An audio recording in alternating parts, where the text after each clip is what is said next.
네, 안녕하십니까. 좋은 아침입니다. 우리는 이제 고난주간 이 룻기서를 통해서 주시는 하나님의 말씀을 계속 같이 묵상을 하고 있습니다. 룻기서뿐은 아니지만 성경 전체에서 하나님은 굉장히 열심히 일하고 계시는 모습을 보여줍니다. 어떤 분들은 이제 성경을 보실 때 또 우리가 지금 살아가고 있는 이 일상 속에서 하나님은 계속 침묵하고 계시는 것으로 오해하시는 분들이 계신데 전혀 그렇지 않습니다. 이사야 9장 7절 말씀에 보시면 만군의 주님의 열심이 이것을 반드시 이루실 것이다 라는 말씀이 등장합니다. 하나님의 열심, 주님의 열심이 무언가를 반드시 이루실 것이라고 약속하고 있다는 거예요. 이걸 우리는 이제 구속사라고 이야기를 하는데, 이 구속사에 대해서만큼은 하나님은 누구보다 열심히 일하고 계시고 그것을 완성하실 거라고 약속하고 계시는 구절입니다. 그러니까 이 말을 잘 이해해 보셔야 되는데, 하나님이 열심을 내고 있다라는 이 말은 반대로 말하면 하나님이 열심을 내지 않는 일도 있다라는 뜻이 되는 겁니다. 이게 무슨 뜻인지 잘 생각해 보세요. 성경에서 하나님의 열심은 항상 구원과 깊이 관련되어 있다라는 것을 알게 됩니다.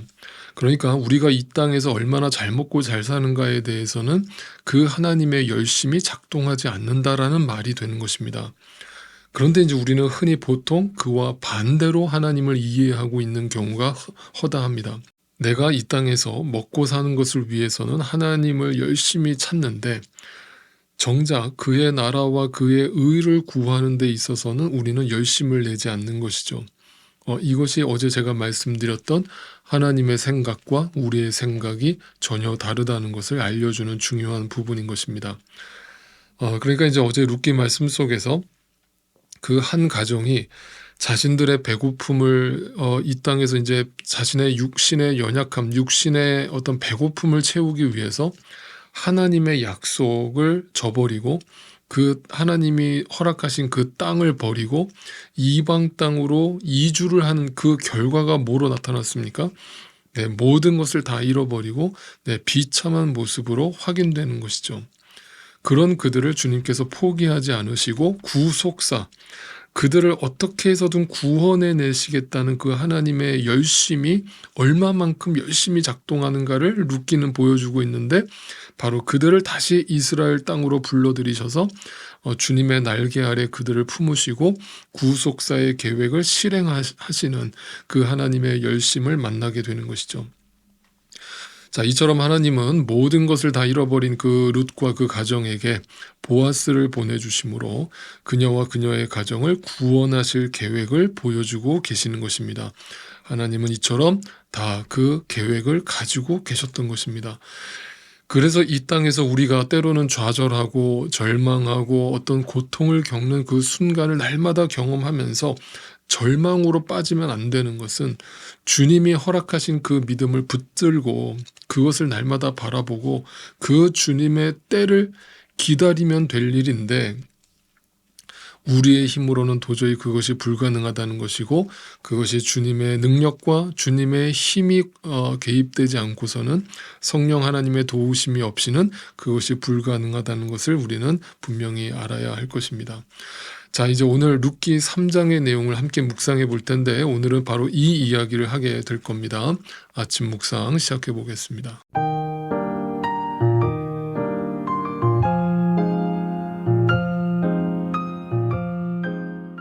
자, 여러분, 제가 다시 한번 분명히 짚고 넘어가겠습니다.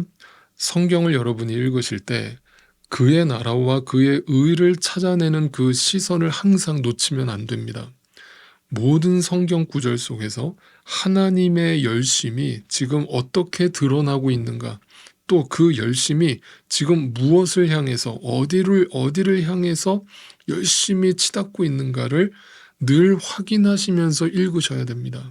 만약 이거를 놓치면요, 그냥 하나님은 침묵하고 계시는 것처럼 느껴지고, 그리고 나의 열심에만 관심을 가지고 성경을 보면요, 성경은 철저하게 기복적인 책이 되어버리고 마는 겁니다. 그게 바로 성경이 우상이 되는 지름길이에요. 그러니까 나의 열심으로 성경을 보려 하지 마시고 하나님의 열심이 어디를 향하고 있는가, 그 하나님의 열심이 나를 어디로 데려가시는지를 놓치지 않고 따라가야만 그 내가 하나님의 말씀 속에 푹 빠지게 되는 것입니다.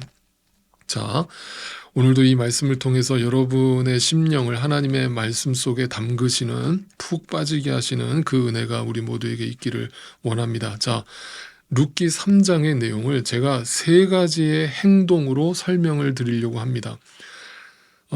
첫 번째 행동은 바로 시어머니 나오미의 행동입니다. 자, 룻과 보아스가 우연을 가장한 운명처럼 만났습니다. 그렇죠? 그리고 그 이야기를 다 들은 시어머니 나오미는 이것이 하나님의 계획이고 하나님의 열심히 지금 이 사건을 통해서 열심히 일하고 계시는 것을 바라봤습니다. 그거를 캐치해냈습니다. 그리고 실제로 그 보아스는 친족 중에 한 사람으로 등장을 하면서, 그게 어저께 제가 뭐라고 그랬습니까? 고엘. 그 고엘이라는 뜻은 기업을 물을 자, 대를 이어줄 사람. 그 책임이 보아스에 있다라는 것을 이제 이 나오미는 확신할 수 있었던 것이죠. 그러니까 그 확신이 어떻게 드러나는가? 네, 적극적인 행동으로 드러납니다. 나오미는 가만히 있지 않고 그 룻에게, 며느리에게 적극적으로 네가 먼저 보아스에게 다가가라고 조언을 해줍니다. 자, 여러분 여기서 잘 보세요. 시어머니 나오미는 지금 룻의 입장에서 보면 어떤 조언을 해주는 중보자 역할로 등장을 하고 있는 겁니다. 왜 그것이 가능합니까? 나오미가 먼저 믿었죠. 먼저 나의 하나님을 만난 존재로서 그 나중에 만난 며느리 룻에게 그 믿음의 시선을 조언해주고 가르쳐주고 적극적으로 도와주고 있는 모습이죠. 여러분 잘 생각해 보세요. 우리가 누군가에게 지금 이 나오미처럼 믿음으로 조언을 해준다는 것은 그냥 말만 하는 게 절대 아닙니다. 그것은 그 사람에게 그 하나님의 말씀으로 조언을 해준다는 것은 그 사람에 대한 관심을 나타내는 것이고, 그 관심은 반드시 기도로 열매를 맺게 되어 있어요. 그래서 여러분, 중보 기도는 관심인 거예요. 관심이라는 것은 사랑인 거예요. 그러니까 누가 누구를 위해서 기도를 해준다는 것은 관심이면서 사랑인 거예요. 그러니까 여러분, 제가 목회자로서 여러분을 얼마나 사랑하고 얼마나 여러분에 대해서 관심을 갖고 있는가, 그것은 제가 여러분을 향한 기도로서 나타나는 것이고, 반대로 여러분도 저에 대해서 관심을 갖고 계시다는 것은 저를 향한 중보 기도로서 나타나게 되는 것이죠. 그것이 바로 이 시어머니 나오미가 하고 있는 행동입니다. 이것은 그냥 누구나 할 수 있는 행동이 아니라 영적인 시선을 가지고 있는 자, 믿음을 가지고 있는 자만 할 수 있는 행동인 거예요. 자, 그 행동을 가만 들여다보세요. 이걸 영적인 시선으로 들여다보면 이 시어머니 나오미의 행동은 아주 특별한 행동이라고 할 수 있죠. 그게 어떤 행동인가 하면 바로 성경 전체에서 성령 하나님의 역할과 동일한 역할을 하고 있는 거죠. 그래서 이 나오미는 성령 하나님의 역할을 상징하는 인물로 등장하고 있다라고 말씀드릴 수 있는 겁니다. 어제 말씀처럼 보아스가 성자 예수 그리스도를 상징하고 있는 것처럼 나오미는 성령 하나님을 상징하고 있는 거죠. 다시 말해서 나오미의 중보와 그 조언이 없었다면 룻은 적극적으로 나설 생각을 전혀 하지 못했겠죠. 바로 이것이 오늘도 우리 안에 계신 성령 하나님께서 우리에게 하시는 일인 것이죠. 하나님의 말씀을 생각나게 하시는 거죠. 자, 3장 2절을 한번 볼까요? 3장 2절입니다. 생각하여 보렴. 자, 거기다 밑줄을 쳐놓으세요. 생각하여 보렴. 자, 이게 어떤 상황이에요? 지금 룻에게 보아스가 나타났는데 룻은 지금 그게 그냥 우연이라고 생각하고 있고 아무것도 안 하고 있는 거예요. 그런데 그것을 믿음의 눈으로 바라보고 있는 나오미는 생각해 보렴. 야, 이거 우연 아니야. 야, 여기에 하나님이 일하고 계셔. 야, 여기에 하나님의 뜻이 있어. 그러니까 가만히 있지 말고 네가 적극적으로 행동을 해 라면서 그에게 하나님의 말씀으로 깨닫게 해주고 조언을 해주는 거예요. 생각해 보렴. 그러니까 성령 하나님의 역할과 동일한 것이죠. 성령 하나님이 우리 안에서 어떤 일을 하십니까? 네, 오늘도 우리 안에서 하나님의 말씀을 생각나게 하시는 분이죠. 그 하나님의 말씀을 생각만 하고 가만히 있겠습니까? 생각했다면 움직이게 되어 있는 겁니다. 그러니까 가만히 있으면 그냥 저절로 되는 게 아니야. 움직여, 이 얘기를 해주시는 분이 성령 하나님이고, 오늘도 그 성령의 음성을 듣는 자는 믿음 안에서 행하게 되는 것이죠. 자, 두 번째 행동입니다. 두 번째 행동은 바로 룻의 행동입니다. 자, 룻은 그 믿음의 시어머니의 조언을 듣고 보아스를 찾아가죠. 찾아가서 그 보아스가 잠들어 있는 모습을 보고서 그 곁에 가서 조용히 자기도 같이 눕습니다. 그런데 이제 밤에 자다가 좀 추워서 잠결에 잠이 깬 그 보아스가 자기 곁에 룻이 누워 있는 걸 보고 깜짝 놀래죠. 그때 룻이 보아스에게 뭐라고 대답을 합니까? 9절을 보겠습니다. 3장 9절입니다. 누구요? 그러니까 깜짝 놀랐어요. 보아스가 당신 누굽니까? 하고 깜짝 놀라서 물었더니 룻이 대답합니다. 어른의 종 룻입니다. 자, 거기 종이라는 단어에다 동그라미 치세요. 종. 그리고 계속 읽어보죠. 어른의 품에 이 종을 안아주십시오. 자, 그 안아주십시오에다가 또 밑줄을 쳐놓으세요. 보아스가 지금 룻이 지금 보아스 앞에서 자기를 어떻게 인식하고 있습니까? 네, 종이라고 인식을 하고 있어요. 그러니까 한마디로 이거 뭐예요? 당신에게 굴복했습니다. 당신의 뜻대로 해주세요라는 고백이죠. 그리고 당신의 품에 품어주세요. 이거를 세번역이 품어주세요라고 의역을 했습니다만 이것을 직역하면 옷자락으로 덮어주세요라는 뜻이거든요. 잘 보세요, 여러분. 성경에서 옷자락으로 덮어주신다. 이것은 덮는다라는 게 은혜라는 말과 동일한 말이에요. 은혜. 그러니까 우리의 벌거벗음, 우리의 허물, 우리의 약함, 우리의 죄악됨을 무언가 따뜻하게 그거를 감춰주고 덮어달라는 거예요. 그래서 항상 하나님의 은혜는 성경에서 덮어주는 은혜로 등장하는 겁니다. 아담과 하와가 선악과를 먹고 죄를 지었을 때 하나님께서 두려워서 벌벌 숨어있는 그 아담과 하와에게 하나님께서 나타나셔서 뭘 해주십니까? 가죽옷을 지어서 덮어주시죠. 노아가 그 술에 취해가지고 발가벗어서 누워있을 때 함은 그것을 덮어주지 않고 가십거리로 삼았지만 이제 셈과 야벳은 그 아버지의 하체를 보지 않고 그걸 덮어주죠. 네, 그게 은혜입니다. 헤세드, 은혜, 덮어주다. 그러니까 여기 성경에서 등장하는 이 덮어주다는 어제 제가 나눈 것처럼 독수리 날개 아래에 새끼들을 품듯이 하나님의 쉼과 위로와 평강과 은혜를 나타내는 단어인 것이죠. 그러니까 지금 룻이 하는 행동이 뭐예요? 보아스에게, 자신의 주인이 될 사람에게, 자신의 신랑이 될 사람에게 나는 당신의 종입니다라고 굴복하면서 나를 품어주세요라고 이야기하고 있죠. 그냥 추워서 품어달라는 뜻이 아닌 것이죠. 한마디로 이 말은 당신이 아니면 나는 서지 못합니다. 네, 은혜가 아니면 나는 오늘도 살지 못합니다. 라는 고백인 것입니다. 한마디로 나는 오매불망 당신만 바라보겠습니다. 라고 하는 일종의 프로포즈인 거예요. 여러분, 이 룻의 모습을 꼭 기억해 놓으세요. 우리가 신랑 되신 예수님 앞에서 늘 이 룻의 모습으로 서 있어야 된다는 사실을 절대 잊지 마세요. 주님, 오늘도 저를 주님의 품에 품어주십시오. 저는 그곳에서 하나님의 은혜를 누리고 하나님이 주시는 참된 쉼과 그 위로와 평강을 얻기를 원합니다. 이것이 우리의 유일한 찬양이며 기도의 제목이 되어야 하는 것입니다. 자, 그랬더니 이제 보아스가 이렇게 응답을 합니다. 10절을 보세요. 보아스가 룻에게 말하였다. 이봐요, 룻. 그대는 주님께 복받을 여인이요. 자, 거기다 또 밑줄을 쳐놓으세요. 복받을 여인. 자, 그 복이라는 단어를 동그라미를 치세요.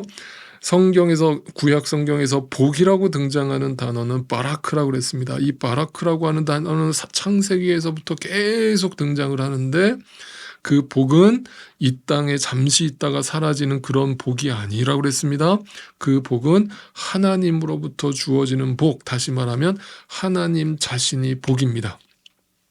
그래서 어제 2장에서 시어머니 나오미는 그 하나님의 계획을 알아봤기 때문에 보아스의 이야기를 듣자마자 그 보아스를 어떻게 평가합니까? 자, 2장 20절로 다시 가보세요. 2장 20절입니다. 나오미가 며느리에게 말하였다. 그는 보아스는 틀림없이 주님께 복받을 사람이다. 이것은 이 땅의 복을 받을 사람이 아니라 하나님의 복을 받을 사람이다. 그렇게 이야기를 해줍니다. 그러니까 성경이 말하는 복은 하나님의 복을 말하고 있는 것이고 예수 그리스도를 말하고 있는 것이죠. 그러니까 보아스가 복을 받았으니까 그 보아스가 하나님을 만나 복을 받았듯이 룻이 보아스를 만나서 진짜 복을 받게 될 것임을 설명해주고 있는 내용이죠.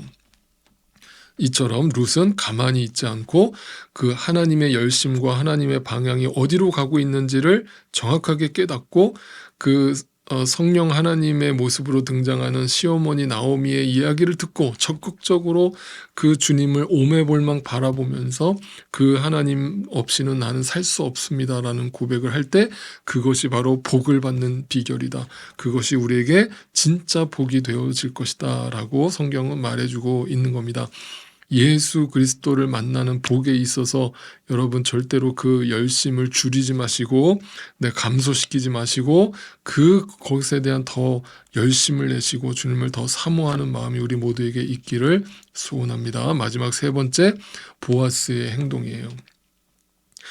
보아스는요, 적극적으로 프로포즈하는 그 룻을 향해서 법적으로 나 대신해서 고엘이 될 사람이 또 있다라고 얘기를 해줍니다. 그래서 그 사람에게 내가 먼저 가서 당신에 대해서 이야기를 해주고 그 사람이 당신을 맡을 것인지 안 맡을 것인지를 먼저 물어본 후에 그 사람이 안 맡겠다라고 하면 내가 당신의 고엘이 되겠습니다라고 이야기를 해주면서 그러니까 불안해하지 말고 가서 기다리세요라고 이야기를 해주죠. 그래서 기다리는데 그냥 가라고 하지 않고 뭘 해줍니까? 6번의 그 되로 보리를 이제 줍니다. 보리를 6번을 이 되로 해가지고 그에게 주면서 이걸 가지고 가서 기다리라고 이야기를 해줍니다. 자, 여러분 성경에서 6이라고 하는 숫자가 되게 의미가 있다고 그랬죠. 6이라고 하는 숫자는 7에서 하나 모자란 숫자라고 그랬습니다. 그것을 사람의 수, 불완전수라고 했습니다. 그러니까 불완전한 것을 지금 룻에게 주었어요. 그리고 그 룻이 그 불완전한 6을 가지고 집에 가서 기다리는 거예요. 그러면 나머지 1이 남았잖아요. 그 1이 와야만 완전체가 되는 거잖아요. 그 1이 누구라는 거예요? 신랑 되신 보아스 예수 그리스도가 나에게 와야만 완전체 세븐이 된단 말이에요. 그래서 그것이 올 때까지 기다리라는 얘기죠. 그러니까 이것은 일종의 약속인 거죠. 그러니까 가서 불안해하지 말고 기다리라는 거예요. 이제부터 내 영혼의 양식을 구걸하러 다닐 필요 없다. 너의 그 불완전함을 이제 그 신랑 되신 예수 그리스도께서 채워주실 것이다 라고 약속을 주고 계시는 것입니다. 이것은 마치 신약시대에 예수님이 일으키신 가장 첫 번째 이적, 가나안의 혼인잔치에서 6 항아리의 물을 채우시고는 그것을 결국 포도주로 만들어내셨다. 포도주는 성경에서 예수님의 보혈을 상징한다고 그랬죠. 그러니까 그 신랑 되신 예수님이 십자가에서 나를 위해서 우리를 위해서 죽으시고 보혈을 흘려주심으로 나의 그 불완전한 6 항아리의 물을 포도주, 진짜 포도주, 세상 어디에서도 맛본 적이 없는 진짜 포도주로 나를 채우시겠다는 약속인 거예요. 우리는 다 그 약속을 받은 주님의 신부들이라고요. 여러분 믿으십니까? 그 약속을 받은 우리는 이제는 불안해하지 말고 언제 오시나 정말 오실까라면서 불안해하지 말고 그 약속을 받았다면 이제 우리가 해야 할 일은 하나밖에 없는 겁니다. 그 신랑이 나머지 일을 가지고 채워줄 때까지 기다리는 겁니다. 3장 18절입니다. 3장 18절 보세요. 그러자 시어머니가 일렀다. 얘야, 일이 어떻게 될지 확실해질 때까지, 확실해진다는 말은 무슨 뜻이냐면 완전해질 때까지 이 뜻입니다. 완전해질 때까지 너는 가만히 기다리고 있거라. 여러분, 주님은 절대 가만히 계시는 것이 아니죠. 지금도 일하고 계십니다. 자, 계속 보세요. 그 뒤에 뭐라고 얘기합니까? 아마 그 사람은, 보아스는 지금쯤 가만히 있지 않아야 할 것이다. 이 일을 마무리 짓는데 오늘을 넘기지 않을 것이다. 하나님이 열심히 이것을 위해서, 구속사를 위해서 일하고 계심을 보여주고 있죠. 상징하고 있죠. 하나님의 열심히 무엇을 하고 계시며 지금도 어떻게 일하고 계시며 어디를 향하고 있는가, 신부된 자는 이것을 놓치지 않는 겁니다. 이것을 놓치지 않는 자가 깨어있는 자인 겁니다. 영적으로 늘 깨어서 그 신랑 되신 예수 그리스도가 다시 오셔서 우리를 온전하게 하실 날을 기다리는 것입니다. 지금은 우리가 부분적으로밖에 보이지 않지만 주님이 다시 오시는 날 우리는 비로소 모든 것을 온전하게 알게 될 것이고 온전함을 이루게 될 것입니다. 우리는 모두 그 신랑 되신 예수 그리스도께서 다시 오겠다는 그 약속을 받은 신부들입니다. 그 약속을 우리는 굳게 믿고 주님 다시 오시는 그날까지 생명의 양식을 날마다 일용한 양식으로 먹으면서 그 주님을 기다리면 되는 것입니다. 여러분, 오늘도 잠자지 마십시오. 영적으로 깨어나십시오. 지금은 잠잘 때가 아닙니다. 나오미와 룻이 보아스가 열심히 일하고 있음을 믿고 기다렸듯이 우리도 그 하나님의 열심을 믿고 기다리는 자로 나에게 맡겨진 사명을 열심히 감당하면서 기다려야 할 것입니다. 한눈 팔지 마세요. 두 눈 똑바로 뜨고 기다리세요. 우리 신랑 되신 예수님 다시 오실 것입니다.